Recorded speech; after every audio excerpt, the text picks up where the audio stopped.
Hola corazones, ¿qué tal? Bienvenidos a un episodio nuevo de el podcast Dando la Lana. Si no sabes quién soy, yo soy Albert y me podéis conocer en las redes sociales como Cordecapdale, tanto en Instagram como en Ravelry o en YouTube.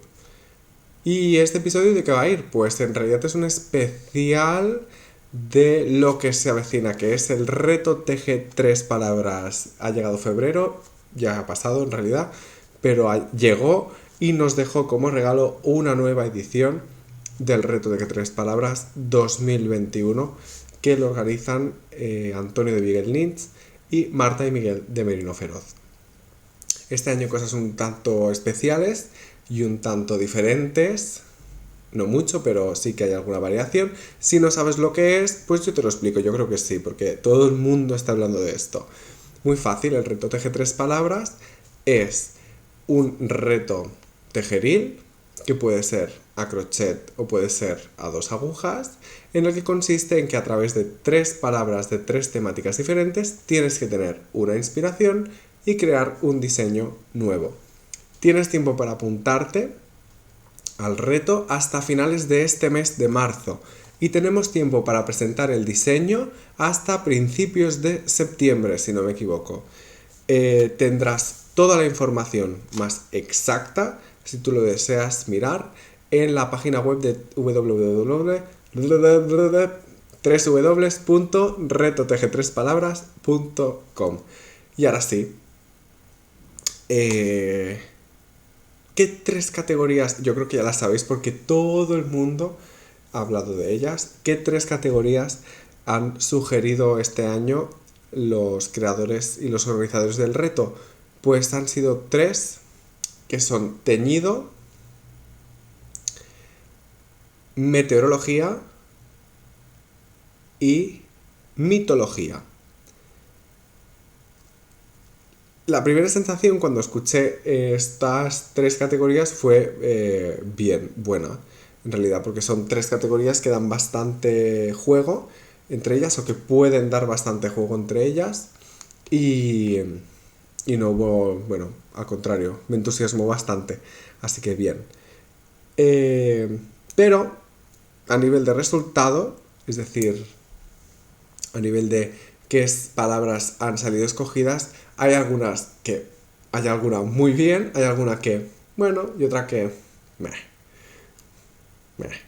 Pero esto ahora lo pasaremos a comentar. Hoy os quiero hablar un poco del tema de las 3 palabras y no lo tengo muy bien, ni bien decidido, ni muy claro hacia dónde voy a ir, pero sí que os voy a hablar de las búsquedas y de lo que sí que he encontrado para crear mi propia inspiración. Adelante.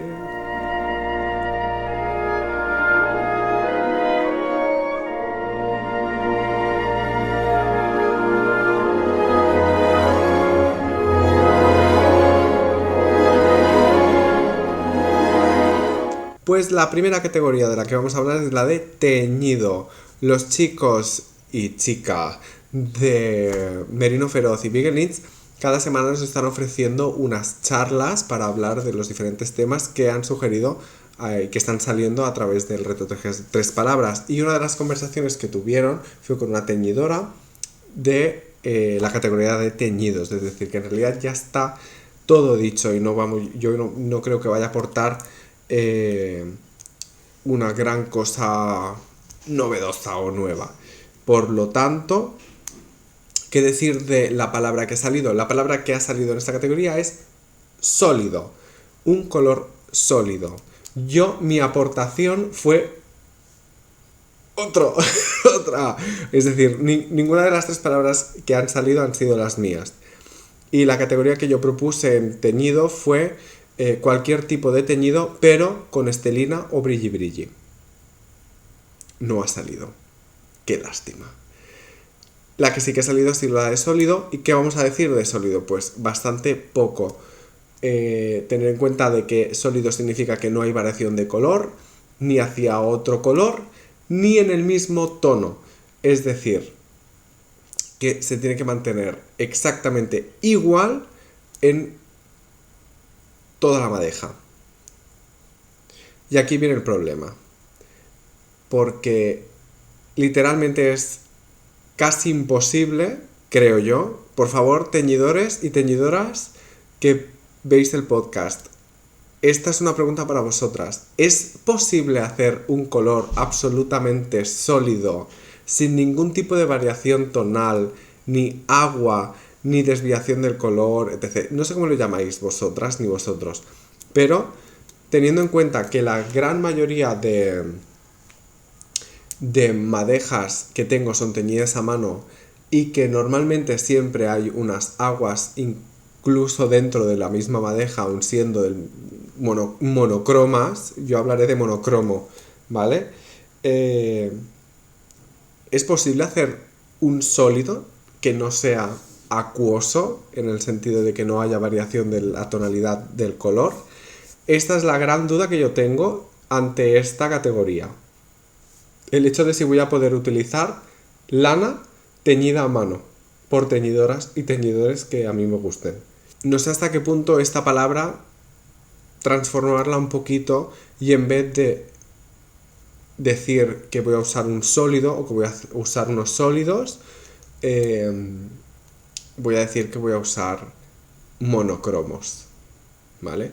Porque en realidad no va a haber una variación tonal, o sea, no va a haber una variación de color, pero sí que a lo mejor hay una variación tonal, porque no va a ser exactamente siempre igual la madeja si la uso de teñidores y teñidoras independientes. Con lo cual, lo siento, amigas, pero lo más seguro es que use colores y teñidos monocromos. Pero no sé si van a ser sólidos 100%.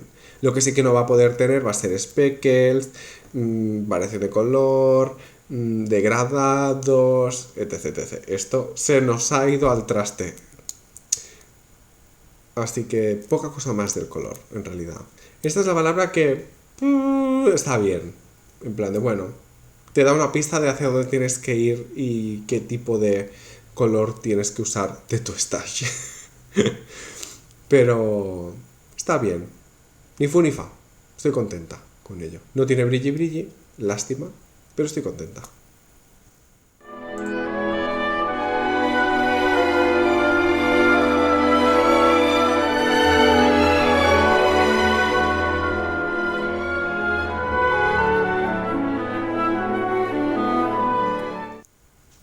La segunda categoría del reto es la categoría de meteorología. Y en esta categoría yo propuse... ¿Qué propuse? Ah, sí, propuse una cosa súper extraña.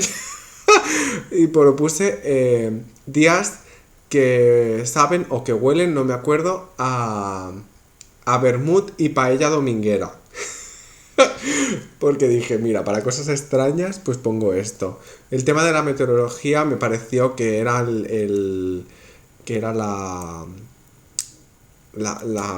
ámbito que más podría cojear dentro del reto, y yo creo que efectivamente es así. Porque la palabra resultante ha sido relámpago. El relámpago... Dentro de una tormenta tenemos muchas cosas, ¿vale? Pero sobre todo hay tres las cuales nos hacen vibrar intensamente. La primera es el rayo, que el rayo es el que toca al suelo, es la energía eléctrica que toca al suelo desde el cielo. Después tenemos el relámpago, que no necesariamente tiene que tocar el suelo, sino que al contrario se dispersa a través del aire, de las nubes, y en realidad nunca llega a tocar el suelo, según he leído por Google. Y después tenemos el trueno, que en realidad no tiene efecto visual, sino que es el sonido resultante de la energía eléctrica que produce la tormenta.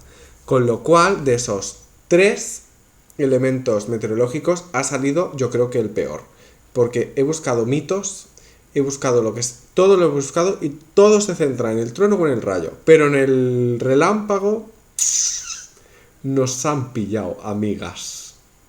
Lo único que he encontrado ha sido que es una imagen viva de luz que se ramifica por el cielo cuando aparece el rayo.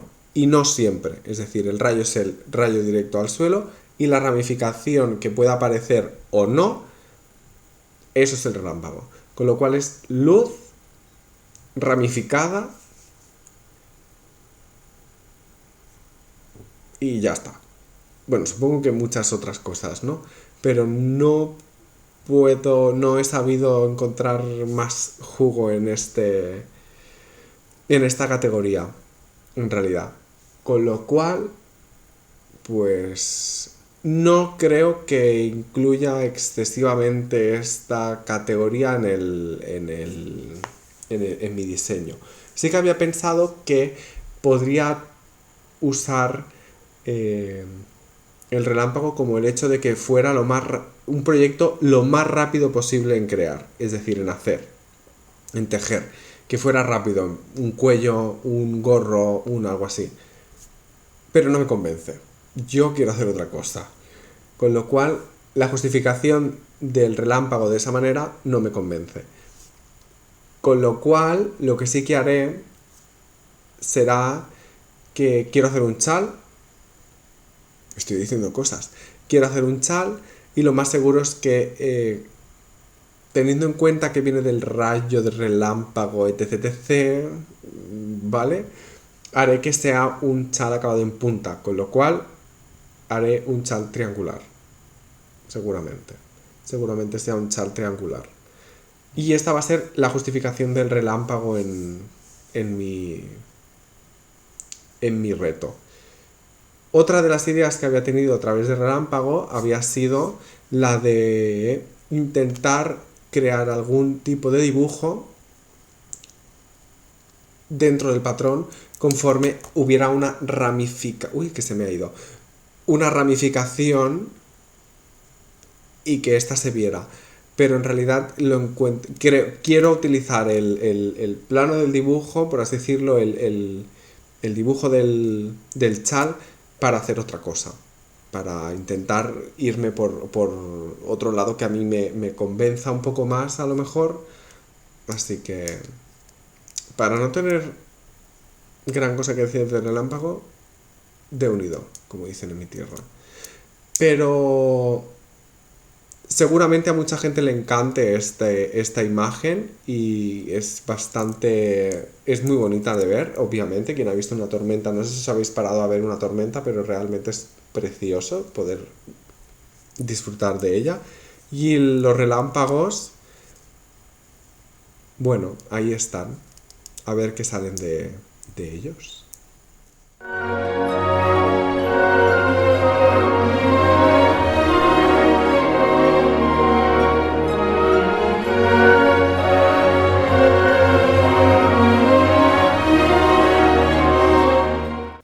Pues llegamos a la última categoría y esta es la categoría de mitología, la esperada. Para mí yo creo que es la que más jugo va a tener y más peso va a tener en mi reto.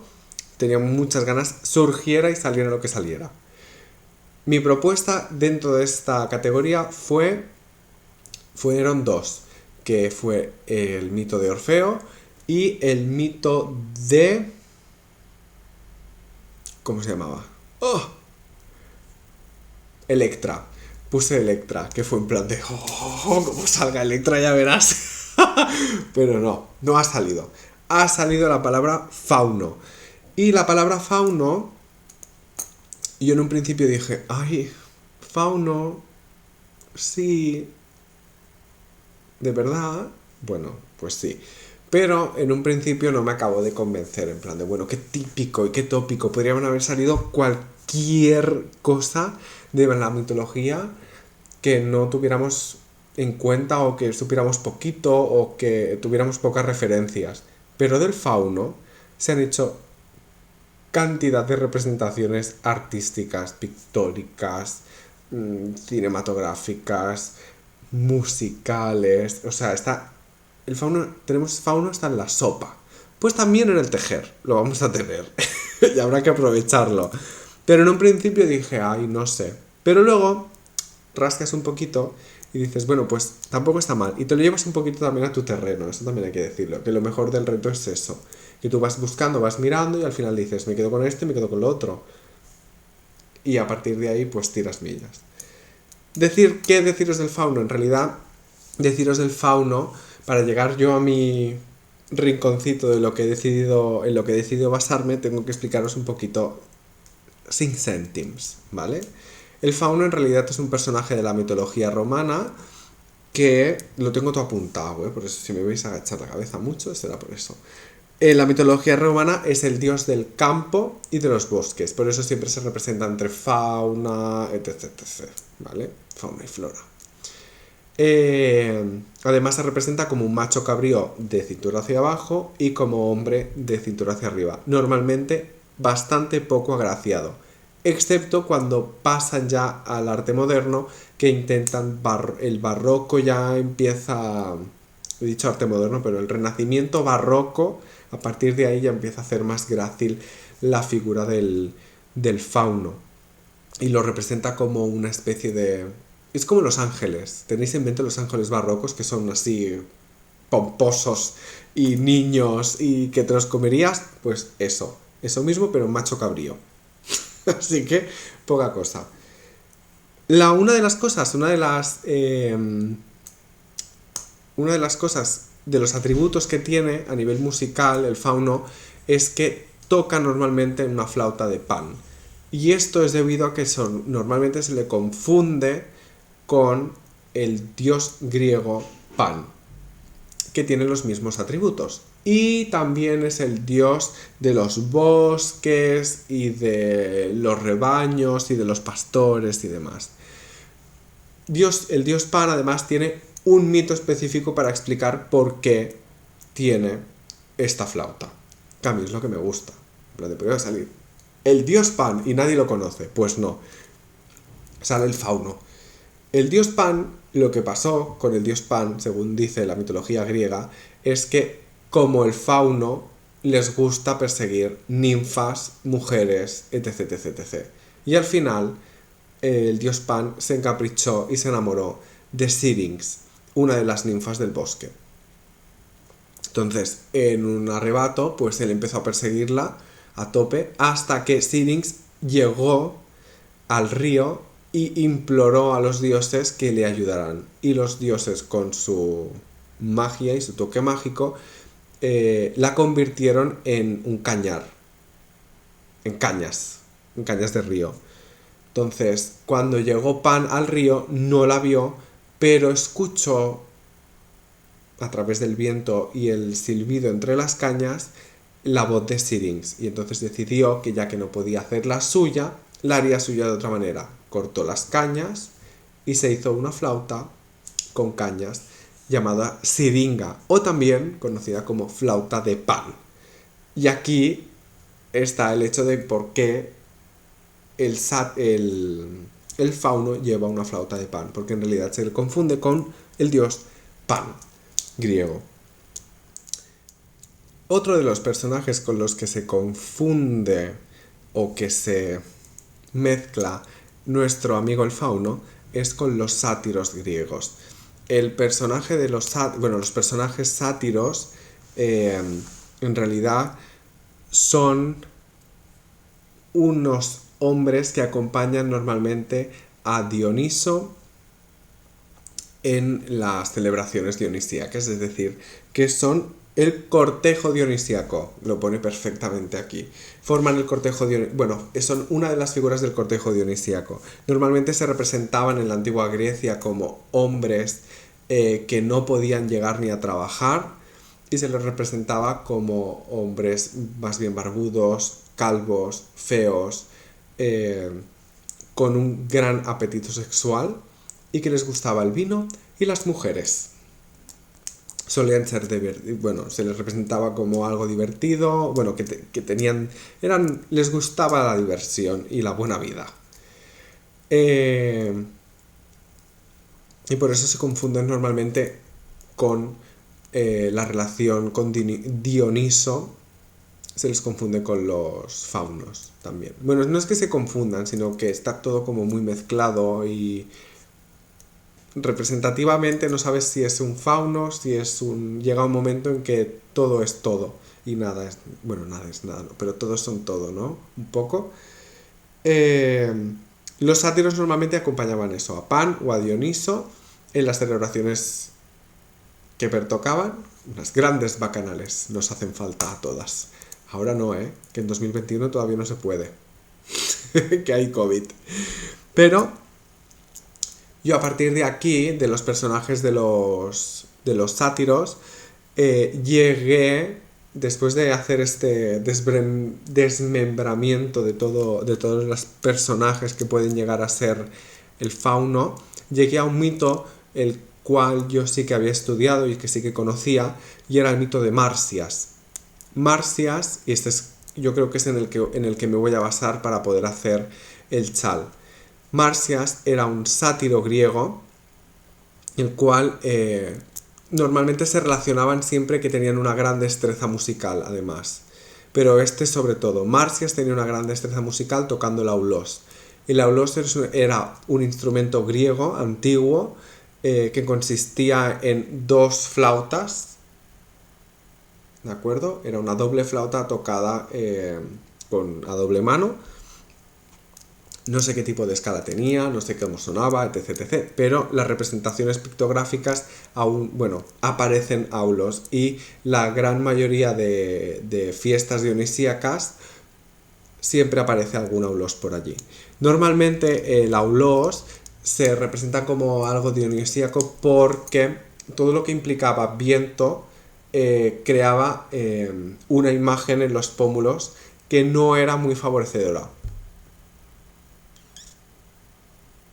¿De acuerdo? Subían los pómulos y de la fuerza pues parecía que estuvieras haciendo alguna otra cosa.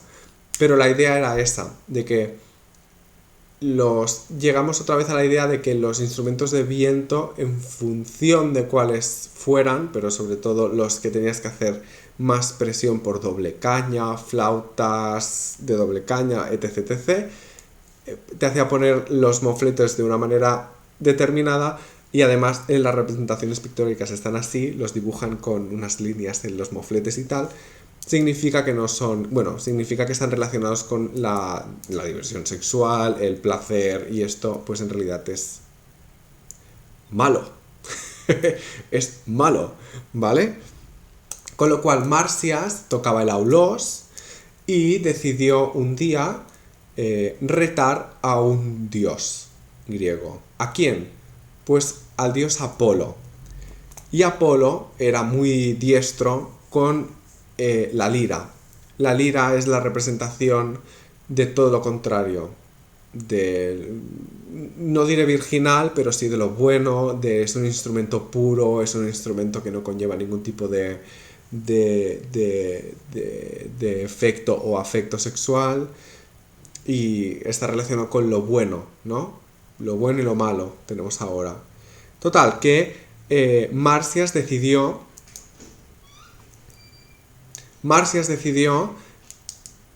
retar al dios Apolo, y todo acabó como el Rosario de la Aurora, obviamente. Porque dicen, hay diferentes versiones del mito, pero todo se resume en que Apolo gana y Marsias pierde. Y el premio por haber ganado el reto era que podías hacer lo que quisieras con tu contrincante. Y Apolo decidió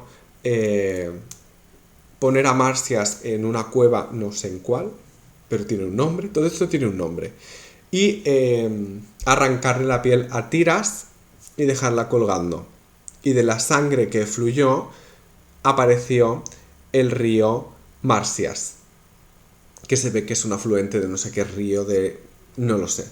Pero en realidad este es el mito de Marsias, que en realidad la lectura que se puede hacer actualmente es el símbolo entre las dos, ¿cómo se dice? El símbolo entre el conflicto entre los valores dionisíacos y los valores apolíneos, ¿no? La rectitud, sobre todo es lo bueno y lo malo, qué es bueno y qué es malo. Y a partir de ahí, ¿quién gana? Obviamente quien tenía que ganar siempre era el bueno, es decir, Apolo, y el que tenía que perder siempre era lo malo, el sexo, el vino. Qué mal. No estoy de acuerdo. Pero en realidad es así, ¿no? La rectitud, cómo llegaban a concienciar a la sociedad y a la población con este tipo de mitos, ¿no? Eran totalmente un adoctrinamiento absoluto. y era una manera de controlar a la gente y a la población, de educarles, pues bienvenido sea entonces. Pero en realidad yo tiraré por allí. Yo tiraré por el rito de... Ay, el rito. El mito de Marsias y Apolo. Y seguramente haga un chal a doble color porque hay un doble bando, el bueno y el malo, Marsias y Apolo.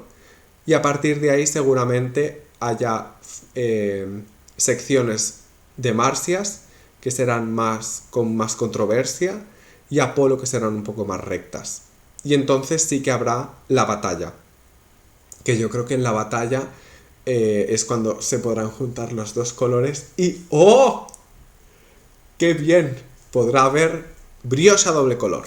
Es lo único que puedo, que puedo saber, pero en realidad es lo que me apetece hacer. ¿Habrá brioche en el reto? Sí.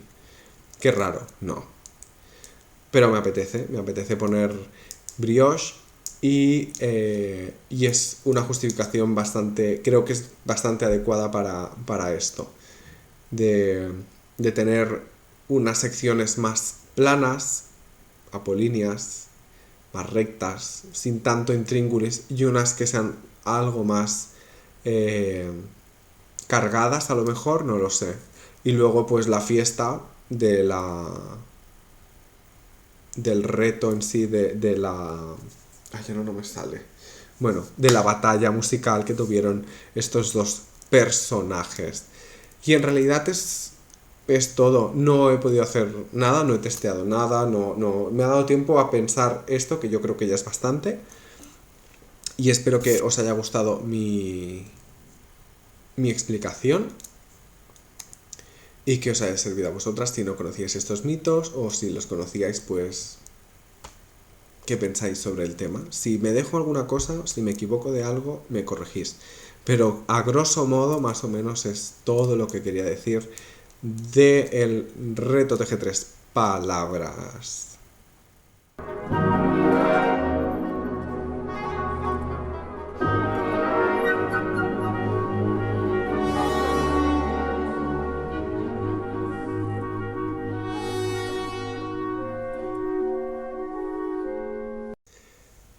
Y para acabar este primer episodio centrado en el reto TG3 palabras, no quería irme sin recomendaros una pequeña pieza musical.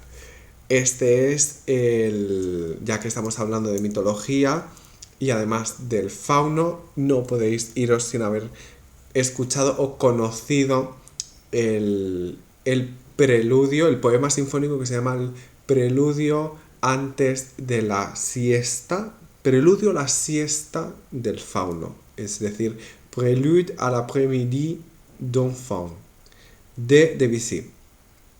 Esta pieza es un preludio sinfónico de orquesta sinfónica, hecho en el 1800, estrenado en París en 1894, el cual Debussy se basó en el poema de Mallarmé, que se dice La siesta del fauno, l'après-midi d'un faun, para poder crearlo. Es la historia de la siesta, directamente la siesta de un fauno, de cómo duerme, o cómo se duerme, o qué le pasa, o cómo sueña. Ya sabemos que Debussy es música francesa de finales del siglo XIX, principios del XX, más bien finales del XIX, y es música, lo que se dice música impresionista. Todo lo referido al impresionismo pictórico es el que intenta reflejar esta vertiente musical. No intenta reflejar lo que vemos, sino lo que sentimos al verlo. La impresión de un atardecer, la impresión de cómo ve un estanque de flores, la impresión de cómo amanece, la impresión, ¿vale? Y esta es... aquí está el kit de la cuestión. A nivel de estructura, esta pieza tiene una estructura muy compleja, tan compleja que no tiene estructura. ¿De acuerdo? Ha habido millones y miles de ejercicios de análisis estructural y todos han dicho que es demasiado compleja. Lo que sí que hay que fijarse muy bien es en cómo va apareciendo la melodía de la flauta. La flauta en este caso, ya que es un personaje mitológico que se relaciona con una flauta, el instrumento principal que suena siempre es la flauta o alguno de viento. Entonces la melodía principal que aparece justo en los primeros compases, esta va apareciendo a través de toda la pieza y se la van pasando como a forma de diálogo. Entonces lo que va cambiando siempre es la estructura armónica, lo que sostiene con todo el resto de la estructura orquestal. Y eso es lo que hace impresionante, literalmente, de impresión, esta pieza, este preludio.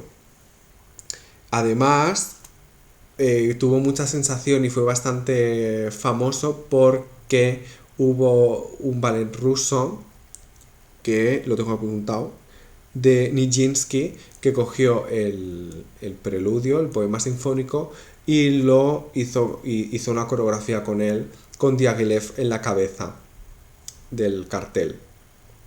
Y fue bastante impactante según los críticos de la época, tuvo bastante chicha y gustó mucho, gustó muchísimo.